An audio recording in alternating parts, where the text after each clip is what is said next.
secretário do Flávio Dino, quando o Flávio Dino foi governador do Maranhão, nos seus 2 mandatos.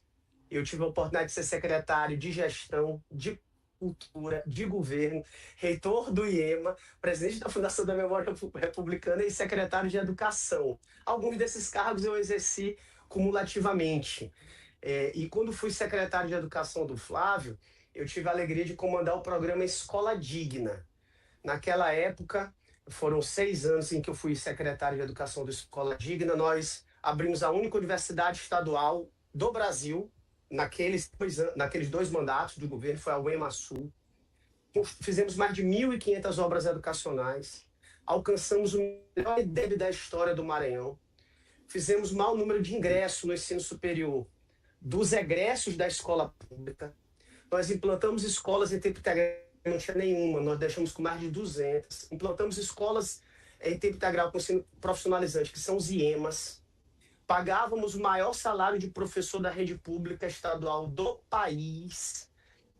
E nós tivemos uma série de conquistas com os movimentos sociais, a exemplo da jornada de alfabetização Sim Eu Posso, que foi em parceria com o MST, método freiriano de alfabetização. Nós chegamos a alfabetizar, Érica, para que tu tenhas uma ideia, 73% da população de jovens, adultos e idosos da cidade de Aldeias Altas. Aldeias Altas é uma cidade que foi emancipada de Caxias, que na época era o povoado onde Gonçalves Dias nasceu. Olha que história bonita, né?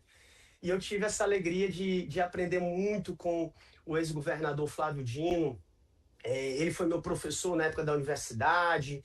Eu já tive a oportunidade de acompanhá-lo há muitos anos. O Flávio saiu da política, está hoje exercendo uma função importante na nossa República de ministro do Supremo Tribunal Federal, mas eu tenho esta honra e responsabilidade, Érica, de capitanear, de liderar o time do Lula aqui no estado do Maranhão, certo? De continuar com a nossa luta progressista no nosso estado, em busca de um governo popular, com pautas progressistas, com a pauta da esquerda, com a pauta daqueles que são mais invisibilizados. Olha, Érica, quando o Flávio foi governador, nós instituímos, inspirado no governo do presidente Lula, sabe?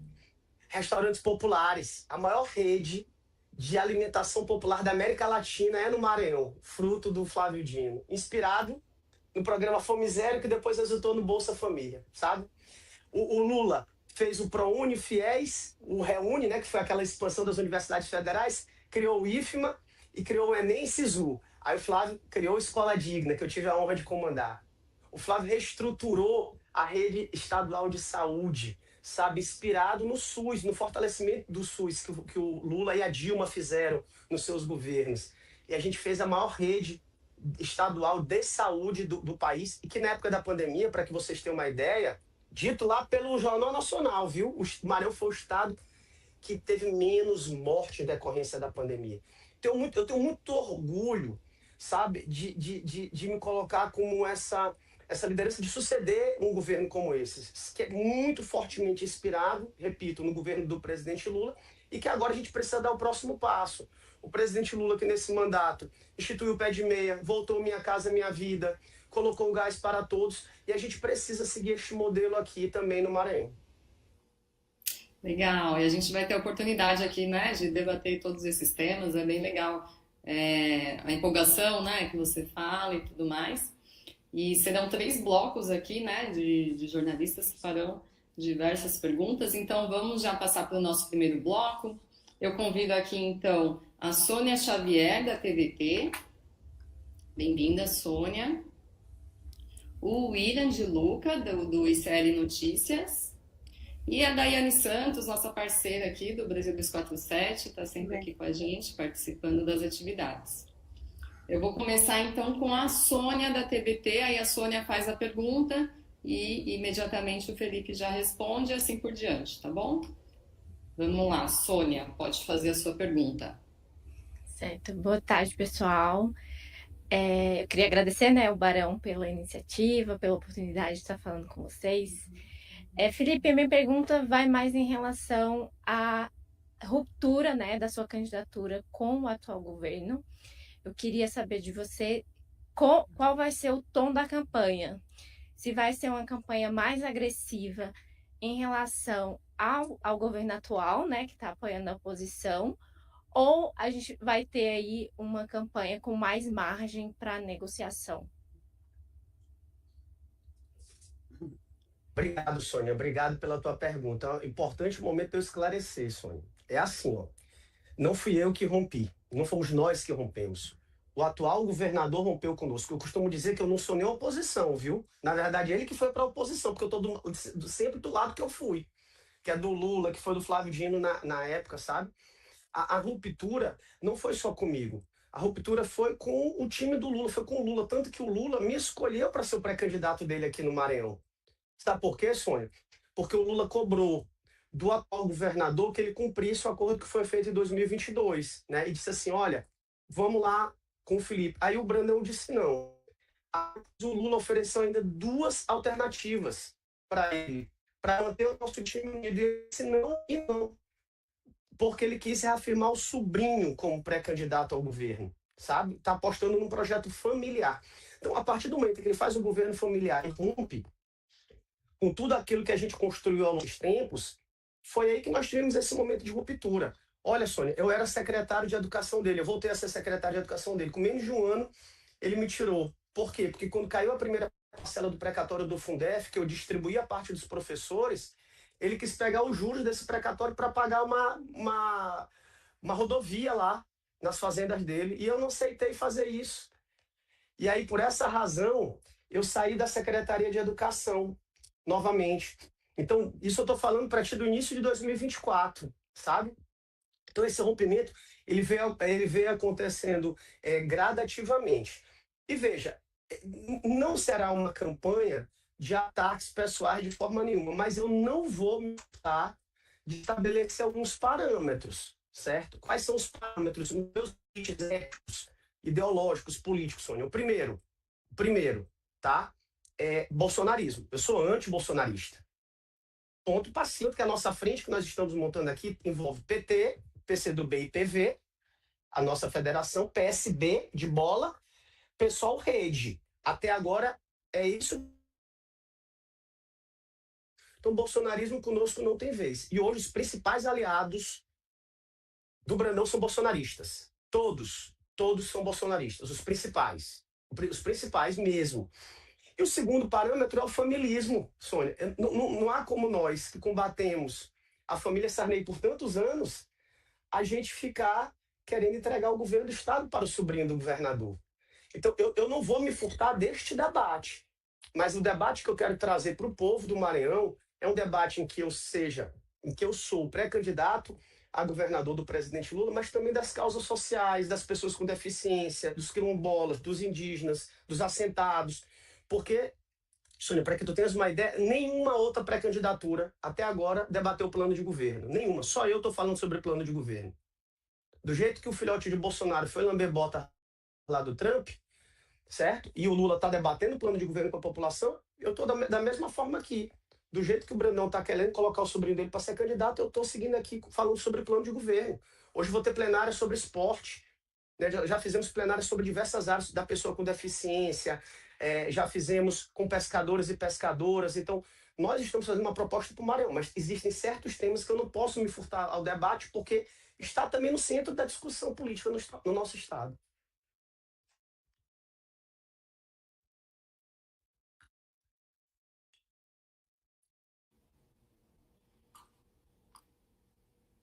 Passar aqui para o William. Um bom dia, governador. Uma boa tarde, governador. Quase boa noite. Um prazer conversar com o senhor aqui. Agradecer o convite da Barão, a parceria da Sônia, em especial a parceria da Dai, minha amiga querida. Trabalhei muitos anos com ela. É sempre um prazer estar junto com você, Dai, inclusive nessa entrevista especial. Governador, queria perguntar para o senhor. A gente vai ter muitos companheiros no perguntar sobre política aqui. Eu queria perguntar um pouco sobre o Estado do Maranhão. É um tema que é muito nacional, mas que eu sei que afeta muito o Estado também, que é a segurança pública. O senhor é pré-candidato ao governo do Estado, segurança pública é um âmbito da administração que é basicamente estadual, apesar dos esforços do governo Lula de tentar nacionalizar esse debate.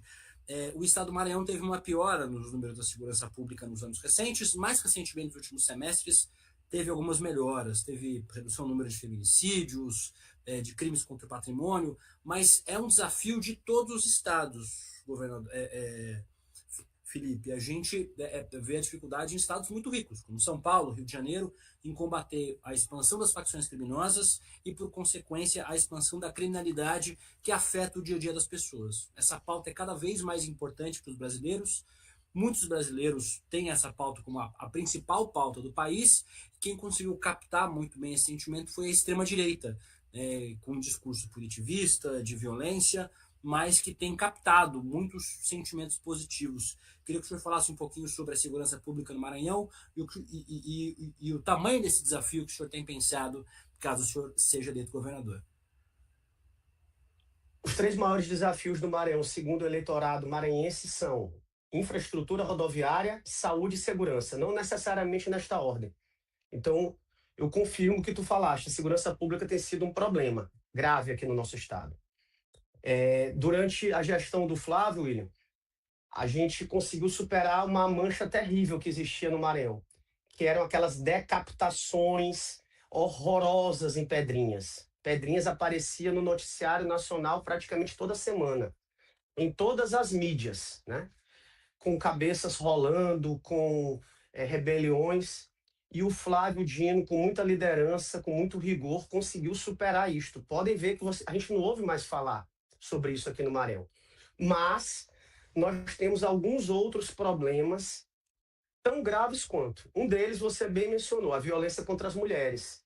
É algo que, sabe, ele ainda está muito presente aqui. Eu sei que isso é ruim em todos os estados. Eu não estou falando que o Maranhão é diferente dos outros, não. Mas isso é algo que, a mim, afeta muito. Né? Eu pretendo enfrentar isso com muita altivez, sabe? A violência contra a mulher.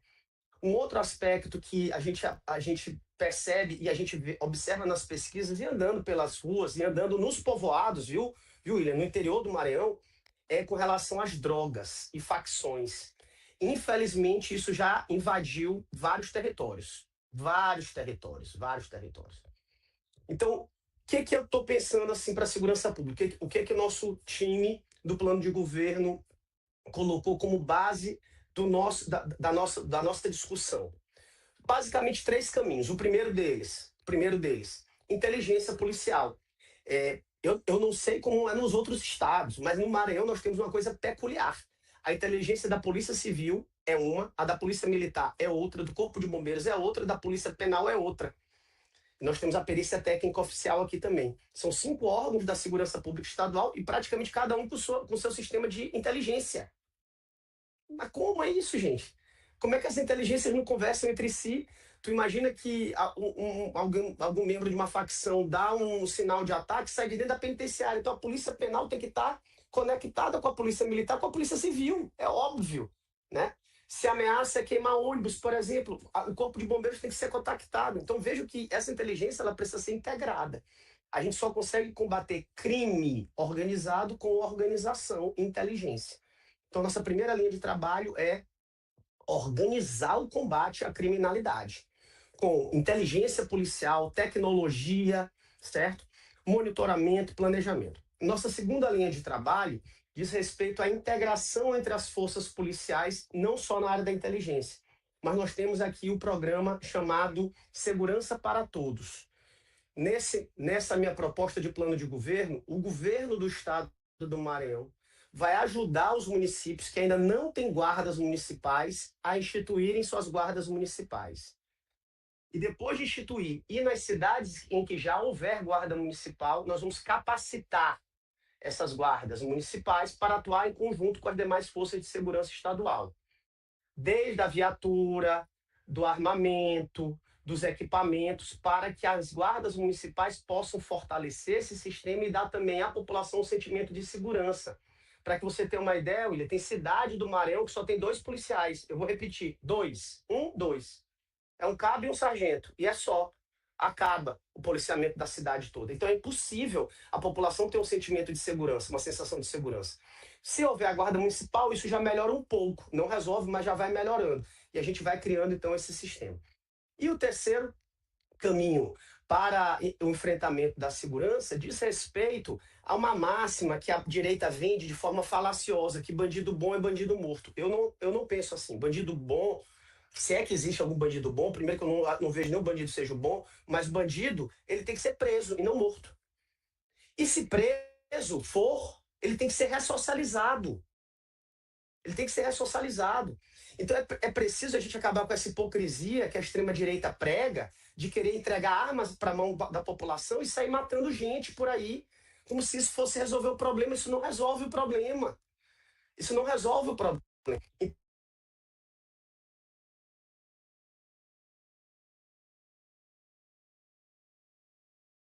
Travou? Acho que ele caiu. Cai. Felipe? Acho que travou mesmo. Travou, né? Oi, voltou. Felipe? Voltei. Voltei. Vamos prosseguir. Desculpa. No aspecto punitivo, William, no aspecto punitivo tratar isso com muita responsabilidade, com seriedade. Prender quem tiver que ser preso, ressocializar as pessoas. E, ao mesmo tempo, em vez de ir para esse discurso extremista da direita, cuidar daquilo que é fundamental, que é a raiz do problema, que é a tal da prevenção, que todo mundo só fala da boca para fora. Como é que se resolve o problema de criminalidade? Como é que se resolve isso? Se resolve, em primeiro lugar, com a educação.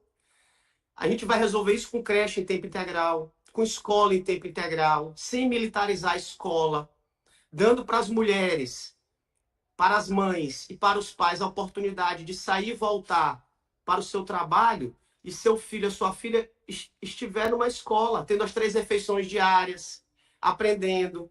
O menino sair da escola com ensino técnico, profissionalizante, ou ingressar no ensino superior, porque aí a gente vai qualificando essa mão de obra e a gente vai também fechando as oportunidades para sexualização precoce, para acesso a álcool, drogas e a criminalidade.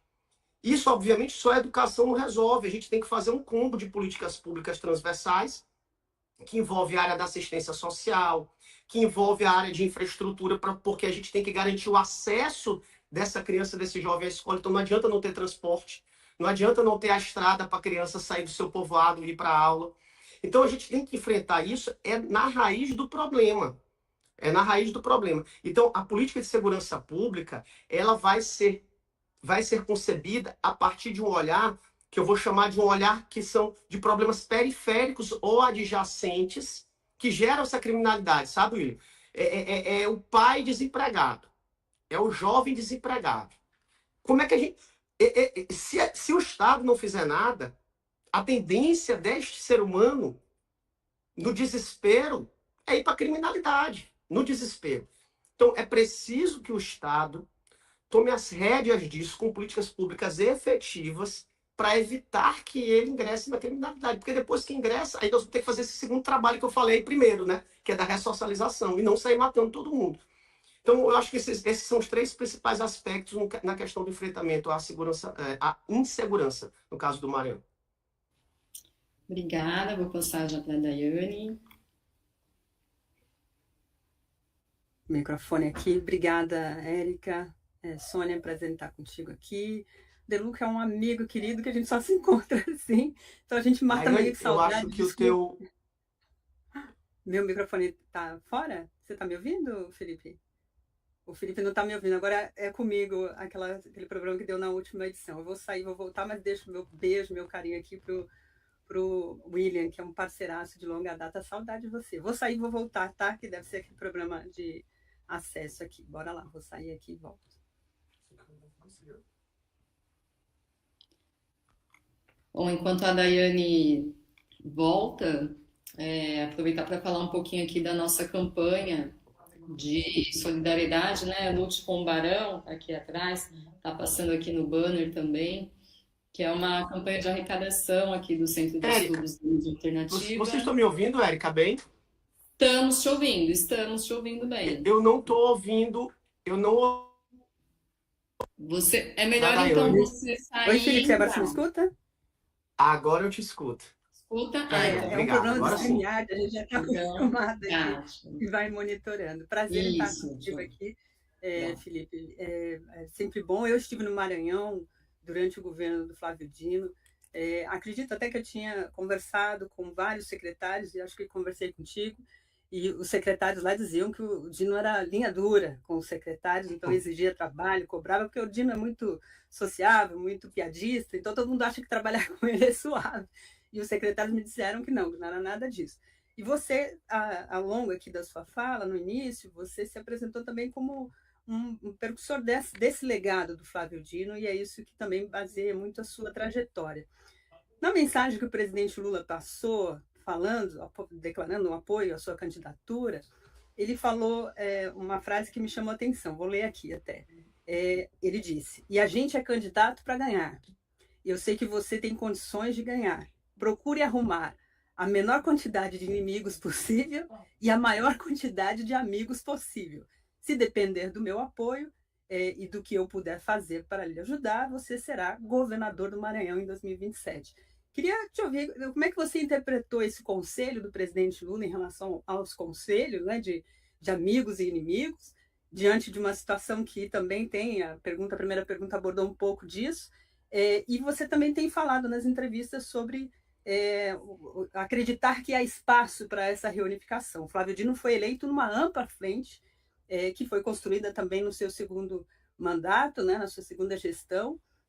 Então, acho que o desafio também é essa construção ampla. Como é que você vê esse cenário político, reforçando o que disse aqui na pergunta da Sônia? Daiane, obrigado, viu? De fato, a gente conversou naquela época, eu lembro bem do nosso diálogo, mas assim, veja, aquele vídeo, né, foi fruto de uma ampla conversa que eu tive anteriormente com o presidente Lula. A gente passou mais de uma hora dialogando sobre muita coisa e é sempre um aprendizado muito grande. Eu quero aproveitar o teu questionamento para agradecer e te dizer, e a todos que nos assistem, que para mim é uma grande honra e uma imensa responsabilidade receber o apoio de alguém que eu sou fã, ou seja, de um ídolo que eu tenho na política, né?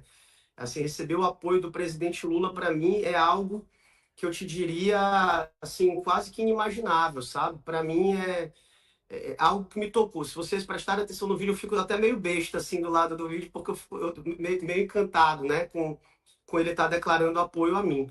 E assim também foi meu início com o Flávio, porque o Flávio foi meu professor, então, além de amigo, eu tenho por Flávio um carinho quase que reverencial, de ser não só um líder, mas um professor, alguém que me ensinou, e se eu estou onde eu estou hoje, eu devo muito às oportunidades que ele me deu. Então, no diálogo que eu tive com o presidente Lula, nós conversamos justamente sobre os nãos que o Brandão deu a ele. O Brandão acabou dando 3 não para o presidente da República, né? Não ao Felipe, não à segunda opção, não à terceira opção. Então, assim, nitidamente mostrou que o projeto dele não era político. Então, o Lula conversou comigo justamente isso. Felipe, tu tem que fazer justamente o oposto.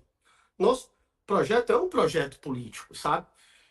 Eu quero que tu te coloque lá e traga o maior número possível para a nossa chapa, para que tu não vá só ao segundo turno. Eu quero que você vença as eleições. E aí, daí, a minha intenção é fazer com que o Maranhão, que ficou como terceiro estado de maior votação proporcional ao Lula em 22, a gente possa ultrapassar Bahia e Piauí, que ficaram na nossa frente, na verdade, Piauí primeiro, depois a Bahia, e a gente possa ficar aí em primeiro ou segundo lugar dos estados que proporcionalmente deram mais votos ao presidente Lula.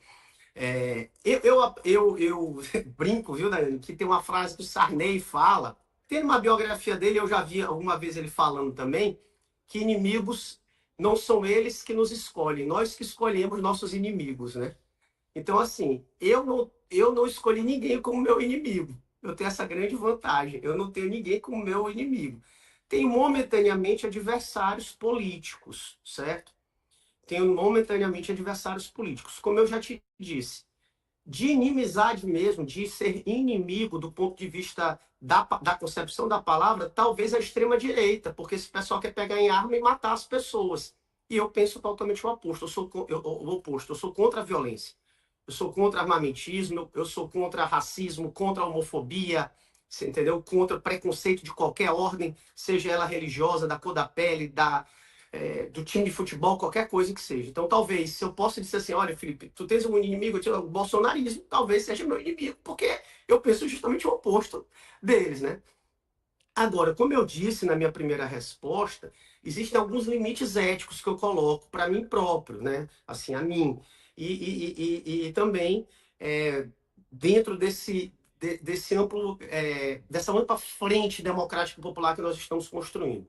Já disse e repito, o bolsonarismo é um, e o segundo, né, é o familismo, sabe?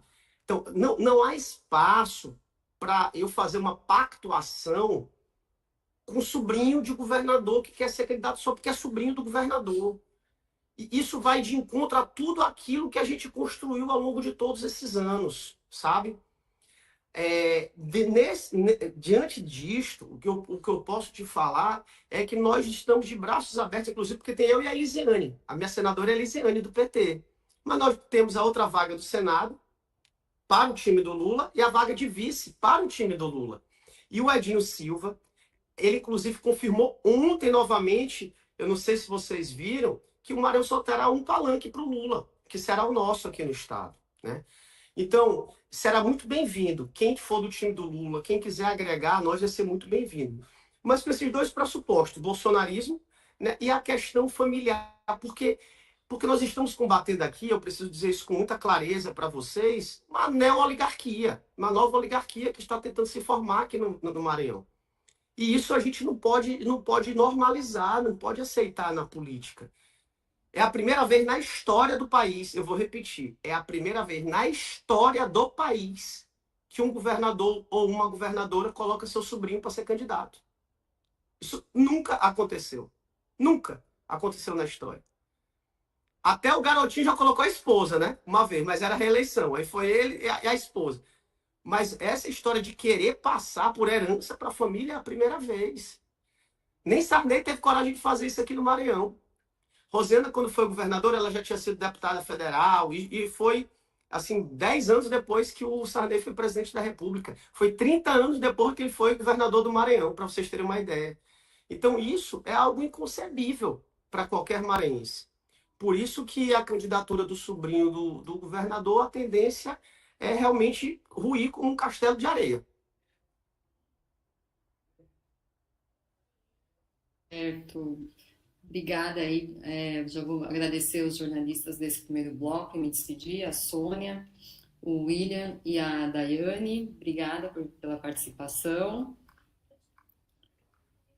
E a gente já vai compor o nosso segundo Érica, bloco. agora eu que não te escuto, Érica. Eu acho que deve ser você o... Tu me escuta bem? Sim, eu estou escutando. Você está me escutando?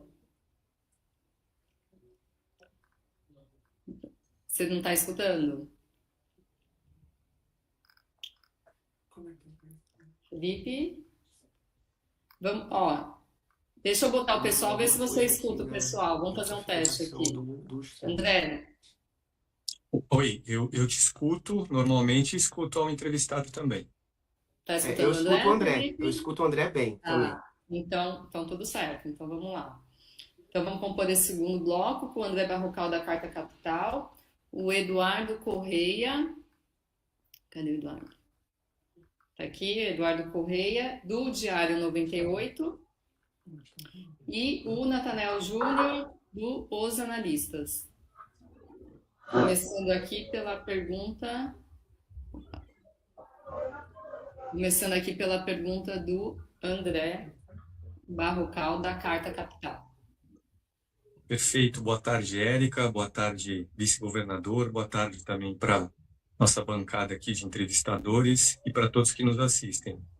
Felipe, eu gostaria de fazer duas perguntas. Uma, de certa forma, o senhor já respondeu, mas eu acho importante a gente poder explicar melhor, não apenas quem é do Maranhão assiste presumivelmente aqui a nossa entrevista, mas um público mais amplo também. O que causou a implosão de toda uma coalizão política que tinha sido montada aí há uma década pelo hoje ministro do Supremo Tribunal Federal, Flávio Dino? Essa é uma pergunta. E a segunda pergunta, ao responder sobre segurança pública, o senhor disse que os problemas do Maranhão hoje principais são 3, saúde, segurança pública e a parte viária. Eu gostaria de saber o que o senhor falou de segurança pública, eu gostaria de saber o que o senhor propõe de novo em relação à administração atual para a área da saúde. Obrigado, André, pela sua pergunta. tá? Primeira parte política, né? O que houve da ruptura, André? Aconteceu a partir do momento em que o governador atual rompe com o povo do Maranhão. Ele deixa de governar e entrega o seu governo para o seu irmão, que é pai do atual pré-candidato, seu sobrinho. O irmão dele tomou conta do governo, André, a ponto de uma gestora escolar ou um diretor de uma unidade de saúde pedir para trocar uma lâmpada e não conseguir, ter que pedir autorização para o irmão ou para a cunhada do governador. Então, nós viramos um governo familiar, literalmente. Literalmente. Agora, veja, um projeto que, como você falou, em 14, derrotou Lobão e Sarney. Em 18, no primeiro turno. Em 18, derrotou Lobão e Sarney. No primeiro turno de novo. Em 2022, nós vencemos novamente em primeiro turno. E aí, com quem o Brandão se junta? Justamente com aqueles que nós derrotamos. André, os maiores aliados do Brandão hoje são, além da família Sarney, que ele já está querendo trair, diga-se de passagem, já está querendo trair a Rosiana, né, para ver que o problema não é só comigo, né? Ele ainda, além disso, o que ele faz? Ele se une aos bolsonaristas do Maranhão. Seus principais aliados na Assembleia Legislativa são bolsonaristas. São pessoas que defendem explicitamente o Bolsonaro. O Aloysio Mendes, que é deputado federal, que foi vice-líder do governo Bolsonaro, ocupa uma secretaria no governo dele. Ele tem uma frente de deputados e deputadas para estadual e federal para eleger aqui no Maranhão com a ajuda do Brandão.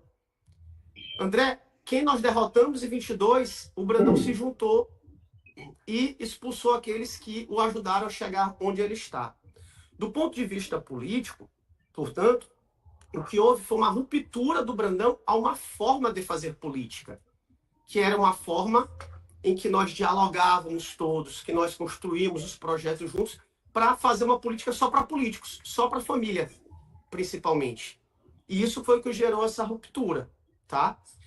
Na área da saúde, André, veja só, quando o Flávio foi governador, o Carlos Lula, deputado estadual, ele era o secretário de saúde.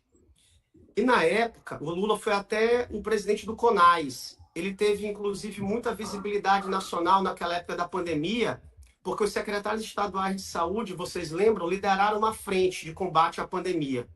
Enquanto o Bolsonaro não queria comprar vacina, enquanto ele incentivava o não uso de máscara, os secretários estaduais de saúde faziam justamente o oposto, né? E quem liderava isso era o secretário de saúde do estado do Maranhão.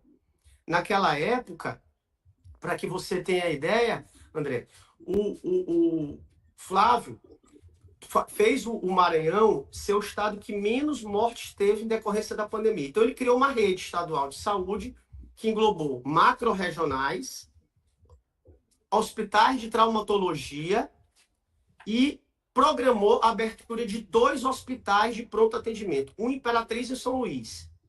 O Brandão agora entregou o de Imperatriz e recebeu o de São Luís do Flávio. Aí sabe o que ele fez? Ele fechou as portas. Ele fechou as portas desses hospitais. Não ficaram como hospitais de porta aberta, que a gente chama de socorrão, entendeu? Então, a primeira medida que nós temos que fazer é abrir 2 grandes hospitais, as portas de 2 grandes hospitais, um na capital e o outro em Imperatriz, que são as 2 maiores cidades do Maranhão, para pronto atendimento, para desafogar as regiões. As regiões. A segunda coisa, eu vou te dizer uma coisa que tu vai ficar pasmado. Hoje, no atual governo, o sistema de regulação do Estado não é interligado ao sistema dos municípios. Então, vejam, se você está numa cidade a 100, 150 quilômetros da capital e precisa vir tratar média ou alta complexidade na capital, vai pegar uma ambulância, quando chega aqui na capital, sabe o que tem que fazer? Tem que entrar por uma UPA, tem que entrar por uma UBS, porque esse paciente não vem regulado. Não, as regulações não conversam entre si. Veja que é uma medida simples, administrativa, colocar a regulação para ser uma só. Para a gente tratar média e alta complexidade sem precisar o paciente se deslocar. Por quê? Porque a gente vai ter que fazer a terceira medida que eu vou te falar, além de unificar a regulação. É regionalizar esses atendimentos de média e alta complexidade. O Flávio abriu a traumatologia em algumas regiões. Nós temos que expandir isso. Expandir os serviços de hemodiálise. Expandir as UTIs. Para que você tenha uma ideia, quando o Flávio assumiu o governo, só tinha UTI pública estadual em São Luís. O Flávio teve que abrir UTIs e serviço de hemodiálise em outras cidades do Maranhão. Isso foi ficando pelo tempo. E a gente precisa retomar isso que o Flávio fez na época, para descentralizar. Ora, o Maranhão é do tamanho da Itália, para que você tenha uma ideia, 333 mil quilômetros quadrados.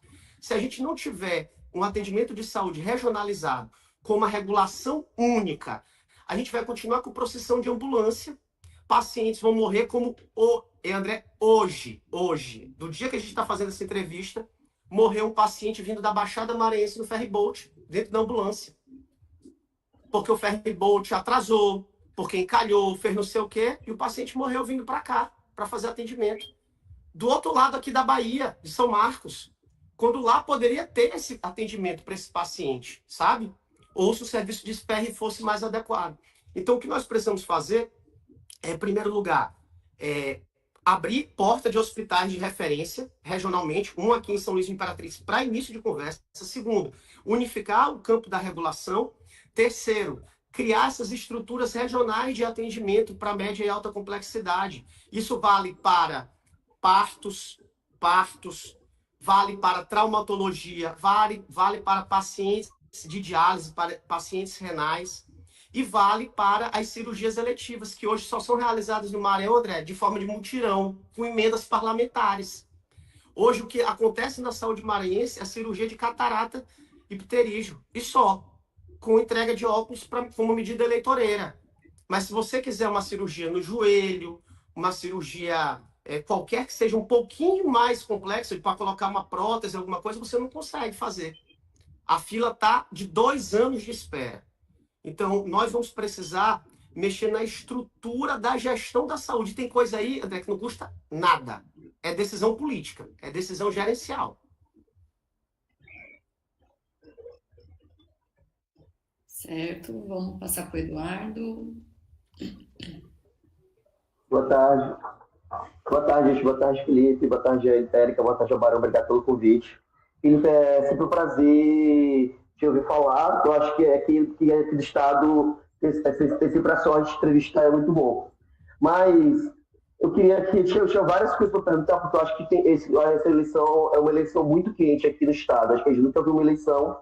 Então, ainda assim, mesmo com o aparente favoritismo do prefeito de São Luís, uma eleição tão indefinida ainda, especialmente não só no governo, mas também no Senado. Acho que a eleição majoritária está muito definida e a gente pode esperar muitas reviravoltas ainda.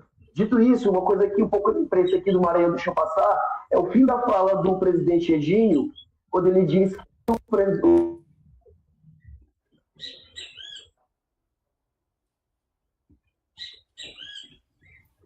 Eduardo, eu não estou te ouvindo. Isso a gente foi... Oi. Voltou? Escuta aí agora? No áudio. Se puder repetir a última parte. Tá bom. O Edinho, ele, no fim da fala dele, ele anunciou a vinda do presidente Lula para fazer campanha em São Luís. Acho que, se a gente puder lembrar, da última vez, em 2014, que houve uma tentativa de captura da imagem do presidente Lula na disputa eleitoral. O presidente Lula ele não veio a São Luís. Quando o Flávio Dino disputou contra o Lobão e o PT oficialmente estava coligado ao MDB. Então, assim, eu queria te perguntar primeiro, o que tu espera disso? Eu acho que isso aqui vai ser um fator muito decisivo, a presença do presidente Lula em São Luís. Dito como ele não veio antes, outras vezes que ele teve disputa a imagem dele, mas mais que isso também, no último ato que o presidente do PT, o Edinho, se botava aqui, algumas figuras importantes do PT não apareceram. A gente pode citar, né? O Washington Luiz, que era secretário do governo Brandão, que é o dirigente de uma das correntes mais importantes do PT aqui no Estado, a própria Criciele, ex-diretora do IEMA, e o ex-deputado Zé Inácio, que inclusive vocês tinham lançado um desafio no Twitter, que quem seguir a orientação do presidente Lula. E no caso, não está seguindo, porque o presidente Lula vai, de fato, apoiar a candidatura oficial do PT. Eu queria entender o que tu acha desse cenário, esse afastamento desses dirigentes petistas, mesmo tendo esses 150 diretórios do PT e a presença do presidente Lula aqui em São Luís. Obrigado, Eduardo. É um prazer falar contigo também. Eu quero dizer a vocês aqui, para todo mundo que nos assiste no Barão, agradecendo mais uma vez esse espaço, que eu tenho apoio praticamente 90% do nosso partido, tanto da direção estadual quanto dos diretórios municipais. São 192 aproximadamente diretórios instalados no Maranhão, dos 217 municípios, e eu tenho apoio formal expresso de mais de 150 diretórios. E alguns que não assinaram não disseram que não apoiam, só disseram que eu ia esperar a decisão nacional. Então, certamente, Érica, agora que o Lula anunciou que tem resolução nacional e que o Edinho já falou, certamente esse apoio já aumentou bastante. Eu acho que a vinda do presidente Lula para cá é essencial. Foi a vinda do presidente Lula em 2022 que nos deu a vitória no primeiro turno, Eduardo, aqui no Maranhão, porque o Brandão ganhou as eleições e eu de vice em 2022 ancorado em 2 pilares: a alta aprovação e popularidade de Flávio Dino e ao presidente Lula. Quando uniu essas 2 potências, que o Flávio colocou a campanha na rua com a sua liderança e o Lula veio no Maranhão, nós vencemos com 51%. 51%, Eduardo. O Lula teve 73%, o Flávio teve 65% e o Brandão teve 51%, tá? Então, a força, a imensa transferência de votos do presidente Lula é fundamental para que a gente possa chegar no segundo turno e vencer as eleições. Não é único, porque nós temos que agregar, além disso, as propostas para o Maranhão, história, biografia, ações, tudo aquilo que uma pré-candidatura pode oferecer ao povo do Maranhão, evidentemente, certo? Com relação aos companheiros e companheiras do PT que não foram no ato e alguns que ainda não manifestaram apoio, a exemplo do ex-deputado Zé Inácio, que você falou, eu estou fazendo o seguinte exercício, Eduardo, eu estou procurando todo mundo. Como candidato majoritário, eu tenho que dialogar com todo mundo. Eu estou procurando um por um para conversar, uma por uma, tá? E eu tenho muita convicção que a partir das convenções partidárias, o PT vai marchar unido, em palanque único. Até lá, eu virei a página da disputa interna do PT, sabe, Eduardo? Porque já a resolução do PT nacional, já há vídeo do Lula, o Edinho já fez vídeo, já veio aqui no Maranhão falar. Então essa disputa interna, para mim, já está pacificada. Nós não teremos palanque duplo. Eu sou o candidato do presidente Lula, ponto. Então agora eu vou continuar com a pré-campanha, com debate, com os diálogos pelo Maranhão, que é o movimento popular que nós fazemos aqui, certo? As lideranças, que são poucas, que ainda não vieram para a nossa pré-campanha, virão no momento das convenções. Eu te dou uma certeza política e uma certeza jurídica também. A certeza jurídica é que eles não podem ir para outro palanque, né, legalmente falando. E a certeza política é que o PT, quando toma uma decisão e marcha unido, a gente vai seguir unido. E essa é a frente popular, essa é a frente de esquerda. E eu me arrisco a dizer, Eduardo, que toda a base dessa turma toda está comigo. Não adianta os líderes pedirem votos para outro pré-candidato, porque a base não vai aceitar, porque a nossa pré-candidatura, você conhece os movimentos aqui no Maranhão, ela tem sido construída assim. Eu vou falar para o Eduardo, mas eu quero te dizer, eu sou o único pré-candidato dos quatro, que já fui em assentamentos, que já fui em quilombos, que já fui em aldeia indígena, que já fui no sindicato de pesca, que já fui em sindicato de trabalhador rural, certo? Que já fui em sindicato de urbanitário. Nenhuma outra pré-candidatura já foi. Os outros sequer já foram num local como esse, sabe? Então, há uma diferença muito forte daquilo que é construído há muito tempo daquilo que quer ser imposto à população maranhense. Então, eu tenho plena convicção, muita confiança de que com a liderança do presidente Lula e com a proposta que nós temos para o Maranhão, nós vamos marchar unido a partir das convenções. Obrigada. Vamos passar agora para o Natanael. Boa tarde, né? Primeiro agradecer ao Barão pelo convite, né? Os amigos estão muito honrados. Saudar também o meu parceiro geraldiense, né? Não deu para participar, mas também faz as analistas comigo. E também os colegas, né? Entrevistadores. Felipe, né? Talvez os colegas de imprensa, né, nacional não tenham a dimensão do real termômetro da política maranhense, né? Um clima tão beligerante que está.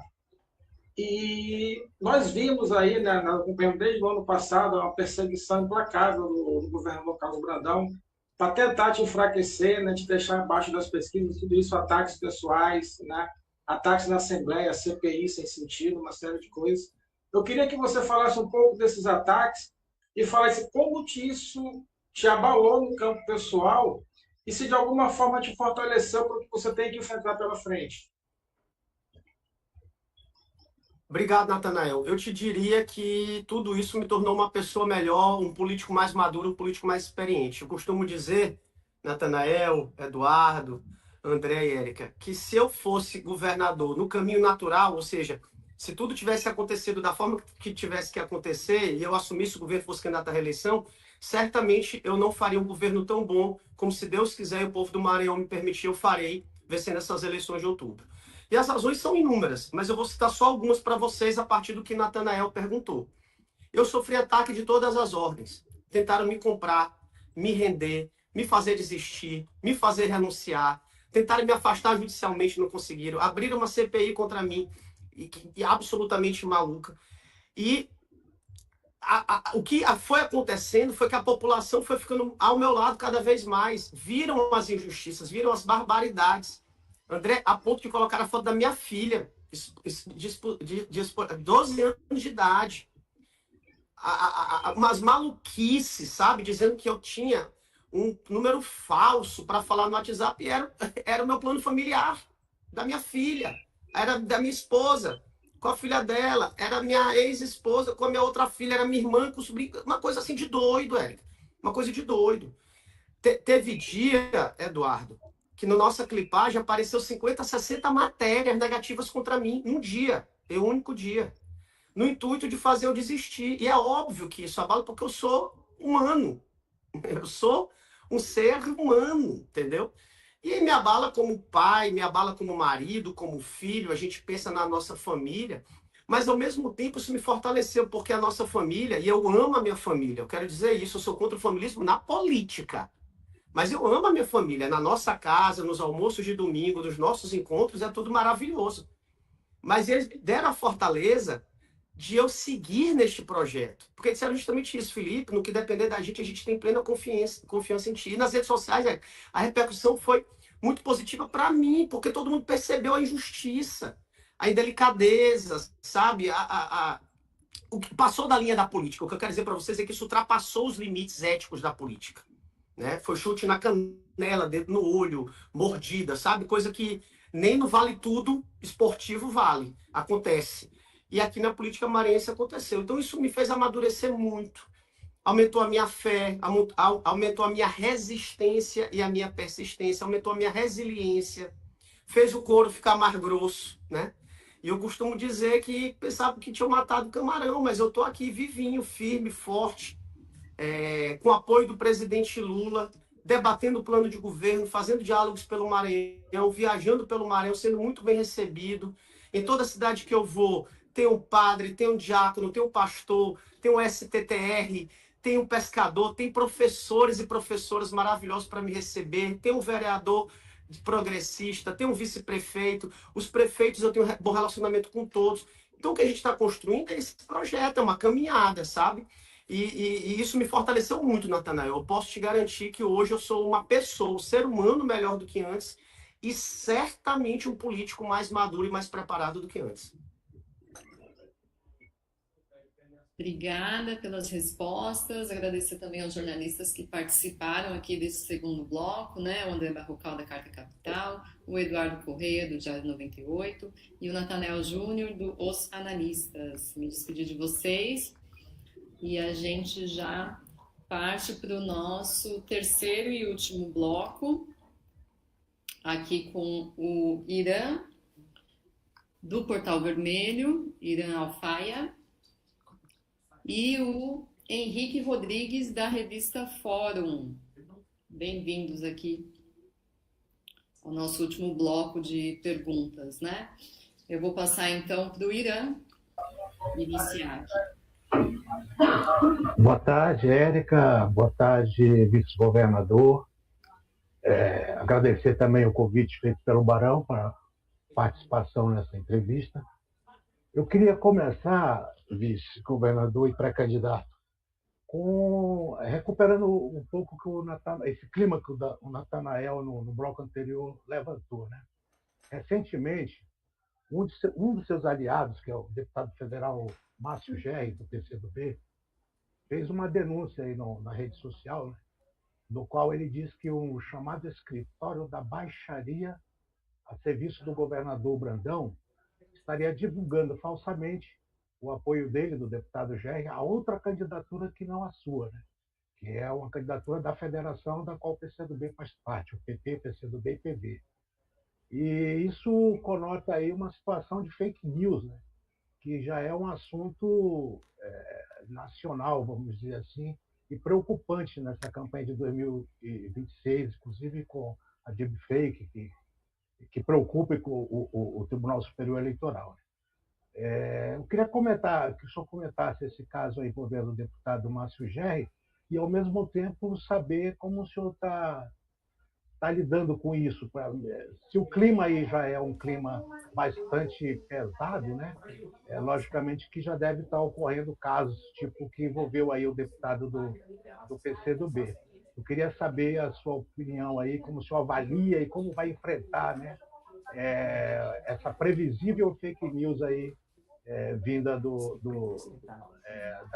das demais candidaturas aí e do bolsonarismo, que deve utilizar muito isso no processo eleitoral. Obrigado, Irã. Vou te dar um exemplo para ilustrar a tua pergunta.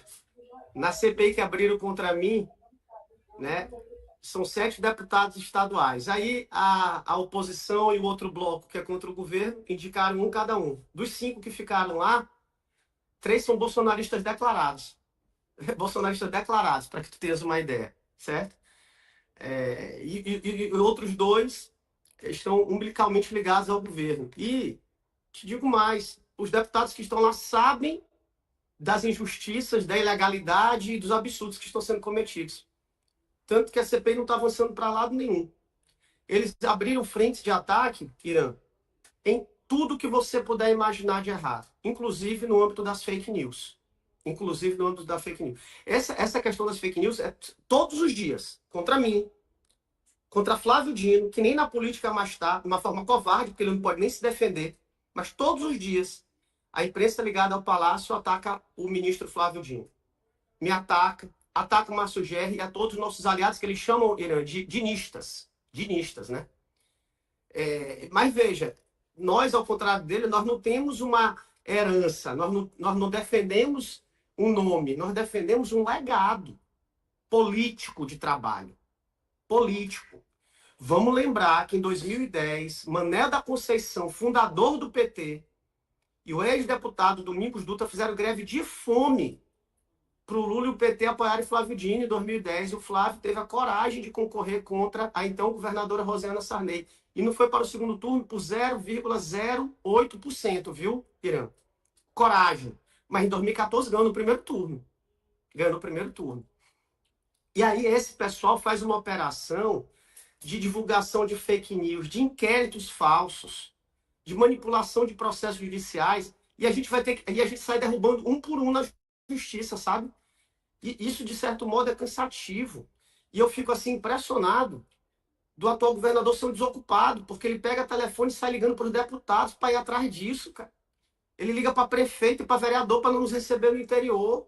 Ele liga para blogueiro para poder botar matéria contra mim, contra Márcio e contra outras pessoas. Isso é uma coisa assim incrível. É inimaginável qualquer outro estado alguém fazer isso. Em vez de se preocupar com os grandes problemas que nós temos nesse estado. O estado das nossas rodovias, que aqui são chamadas de MAs, né? MA de Maranhão. Na Baixada Maranhense, por exemplo, a MA 014 acabada, destruída. Sabe, o povo da Baixada Maranhense tem que fazer procissão de ambulância para vir para cá e não chega, porque a saúde está sucateada lá na Regional de Viana, na Regional de Pinheiro, que ele politizou tudo, botou na mão de uma deputada bolsonarista, de Viana, inclusive, e aí quando eles pegam a estrada, a ambulância quebra no meio do caminho.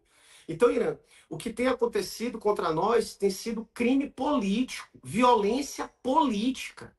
E todo dia a gente tem que desmentir. É óbvio que eu, como pré-candidato ao governo do estado, tem coisas que eu não tenho tempo para ficar debatendo, sabe? Eu fico pensando no Maranhão. Numa entrevista como essa, é óbvio que eu debato e falo sobre todos os temas que vocês precisarem conversar comigo. Mas no meu dia a dia, Irã, eu me preocupo com plano de governo, com projeto para cultura, para educação, para o esporte, para segurança, sabe? E tô tocando ficha aqui. Nas redes sociais, nossos deputados estão combatendo todos os dias, na tribuna da Assembleia, na tribuna da Câmara, e judicialmente também, Irã. E judicialmente também. Então, assim, eu quero reconhecer o papel democrático que desempenha hoje o deputado federal Márcio Gerri, os deputados estaduais Carlos Lula, Rodrigo Lago, Leandro Belo, Júlio Mendonça, Ricardo Rios, Otelino Neto, entendeu? Que estão aqui. Nós temos um bloco, nós temos um time aqui, que a gente atua junto e todo mundo sob a liderança do Lula aqui no Maranhão. Obrigada. Agora vamos passar para nossa última pergunta aqui do Henrique, da revista Fórum. Eu quero primeiro agradecer o convite do Barão para essa entrevista, né? Saudar, dar boa noite para todos os colegas e também para o vice-governador. E a minha pergunta, Felipe, é no seguinte sentido. Primeiro a gente vai falar um pouquinho de números, né? Henrique, me desculpa, eu não estou te ouvindo. Henrique, entra e sai do estúdio, porque esse programa não tá... só entra e sai rapidinho e aí a gente já retoma. Você tá me ouvindo, Ainda não. Felipe? Nem o teu, nem o da Érica. Ah, o meu também. Tá, eu vou fazer isso também. Eu ouvi bem do Irã perfeitamente. Tá. Enquanto ele volta, a gente está fazendo uma campanha, Lute com o Barão, né, de arrecadação de fundos, e aí está passando aqui a chave Pix, para quem puder doar qualquer valor, e também a gente está no Catarse, né, na vaquinha solidária, para a gente continuar promovendo esses espaços de debates, né, com a mídia alternativa, esses espaços, né, que a gente consegue mostrar o que a mídia não mostra, né, a mídia comercial. Aí ele voltou, vamos ver agora. Agora me escutam? Eu te escuto, só ele que não estava te ouvindo, eu acho. Felipe, você está ouvindo agora? Felipe, escuta. Acho que ele não escuta nem você, Érica. Eu vou entrar e sair. Henrique, vê se ele te escuta. Tá. Agora, ele Felipe, saiu? tá me escutando? Tá. Me escuta, vice-governador? Acho que não. Escuta? Agora ouve? Tranquilo. Ok, vou seguir então com a pergunta. Agora sim. Felipe, a última vitória do presidente Lula foi por pouco mais de 1% dos votos. E no Nordeste, especificamente, nós tivemos aí 69% dos votos no segundo turno e 71% no Maranhão. Então, assim, o Nordeste exerceu um papel fundamental para que o presidente conquistasse o seu terceiro mandato e para que ele conquiste o quarto, inevitavelmente, pelo que a gente está vendo, vai ser necessário isso também. A pergunta que eu faço a você é o seguinte, Felipe. Com essa cisão que houve com o governo Brandão, esse problema todo que aconteceu aí, como manter a coesão, como não colocar essa coesão eleitoral do plano maior, que é a reeleição para um quarto mandato do presidente Lula, como evitar que essa coesão se quebre e como manter o Maranhão como uma unidade federativa que tem uma massa de votos muito importante para o presidente Lula, assim como todos os outros 8 estados da região Nordeste. Eu queria saber, eu sei que já perguntaram aqui sobre essa ruptura, mas a minha pergunta é o seguinte: você vê chance de que isso, de alguma forma, comprometa essa coesão, essa unidade que existe em torno dos votos que o presidente Lula historicamente tem na região, vice-governador?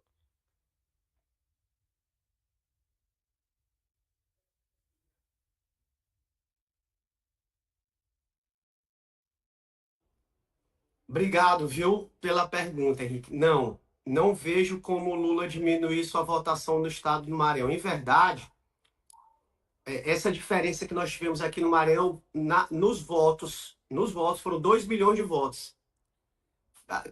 Duas coincidências sobre esse número, viu, Henrique? Primeiro, foi a diferença que Santa Catarina deu para o Bolsonaro. A gente, né, fez o inverso aqui no Maranhão. E o nosso eleitorado é similar ao de Santa Catarina. E também foi exatamente 2 milhões de votos a diferença que elegeu o Lula, que você mencionou, 1 e poucos por cento, correspondia justamente a 2 milhões de votos. É óbvio que eu não estou dizendo que foram os votos do Maranhão, mas coincidentemente foi o mesmo número, né? Assim, praticamente igual. O Lula hoje está muito mais forte do que em 2022 aqui no nosso estado. Todas as pesquisas qualitativas e quantitativas indicam que o Lula deve superar a votação de 2022 aqui no nosso estado. Essa divisão de nosso time aqui não vai atrapalhá-lo. Não vai atrapalhá-lo. Como eu te disse, a tendência é que a votação dele aumente. Isso eu vou te dizer com base em 2 circunstâncias objetivas. A primeira, das 4 pré-candidaturas, uma é da extrema-direita, declarado, bolsonarista. Uma, que é do ex-prefeito da capital, ele se mantém absolutamente neutro. Ele não vai pedir nem voto a favor, nem voto contra. Esse da extrema-direita, ele está com menos de 5% na pesquisa. O prefeito hoje lidera a pesquisa e ele não vai pedir voto contra o Lula. Não vai pedir voto contra o Lula. A outra pré-candidatura é a minha, que obviamente é do mesmo número do presidente Lula. E o atual governador, com seu sobrinho, reafirmam todos os dias que vão pedir voto para o presidente Lula, que eles vão pedir voto para o presidente Lula. Então, nós vamos ter dos 4 candidatos, né, que se confirmarem, 2 pedindo voto para o Lula, basicamente, um sem falar nada, neutro, e só um que já está bem ruizinho mesmo, pedindo voto contra, sabe? Então, a tendência, ainda que a gente tenha essa disputa aqui interna, e o Lula só tenha um palanque oficial, só peça voto para mim, é que a nossa votação para o presidente Lula aumente. E a segunda circunstância, que eu te disse que eu ia te apontar 2, é: há 24 anos o Maranhão não tem uma candidatura própria do PT no nosso estado. A última foi em 2002. 24 anos depois, nós vamos ter o mesmo número da urna, do governador e do presidente. Do governador e do presidente. Isso pode nos ajudar em 2 aspectos. O primeiro é a votação do presidente, né? A gente fazer isso juntos, eu e o presidente. E o segundo é puxar a chapa de estadual e federal, que é outro objetivo nosso, voto de legenda, né? O eleitor, na hora de votar, pode votar bastante no nosso número, e aí isso dá muito voto de legenda. Historicamente, a gente teve sempre muito voto de legenda para o PT no Maranhão, por conta do Lula. Agora, como vai ter governador e presidente, é possível que a gente aumente um pouco isso, sabe? A minha tendência hoje é de crescimento na pesquisa, e certamente a ultrapassando o sobrinho do governador, indo para o segundo turno, a gente vai polarizar nacionalmente essa eleição ainda mais, e a tendência é da nossa vitória. Tá certo. Obrigada aqui aos jornalistas que participaram aqui conosco desse último bloco. Você está me ouvindo agora, Felipe? Perfeitamente. Ah, legal, legal. Tá dando esse probleminha aqui no StreamYard. Obrigada, já vou me despedir de vocês, Irã e o Henrique. Obrigada, Henrique. E obrigada, Felipe. Queria que você fizesse agora as suas considerações finais para a gente encerrar. Nossa, paralisou um pouquinho a tua imagem e saiu o áudio. Na hora que tu tirou o Henrique. Não tá ouvindo? Ah, tá. Você me ouve agora? Não. Tu pode botar aqui? Bom. Voltei a te ouvir. Voltou a me ouvir? Aproveitar também para pedir para a audiência deixar o like, se inscrever no canal, é importante para que esse vídeo tenha mais repercussão, né? E eu queria as suas considerações finais, Felipe, para a gente poder encerrar.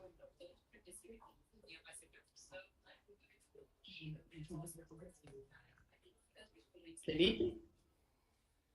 Tá bom, Érica. Eu quero te agradecer muito pela oportunidade. Quero agradecer ao Barão. Quero agradecer a todos os jornalistas e todas as jornalistas que participaram conosco, que me deram a oportunidade de esclarecer alguns pontos, seja na área política, seja na área programática, né? De enfrentar os problemas da população maranhense. Eu quero aqui agradecer e parabenizar o trabalho que vocês exercem aqui no Barão, pela democracia, pela soberania nacional, pelo combate às fake news, às mentiras, sabe? Eu quero agradecer pelo serviço que vocês prestam pela população maranhense. Onde não há imprensa livre e independente, não há democracia, Érica. É no que eu acredito. Então, da minha parte, eu quero só agradecer a todos que nos assistiram, que vão nos assistir posteriormente, tá certo? E que a gente possa fazer uma caminhada de muita luz, de muita paz, de muita energia positiva e de muita proposição para resolver os verdadeiros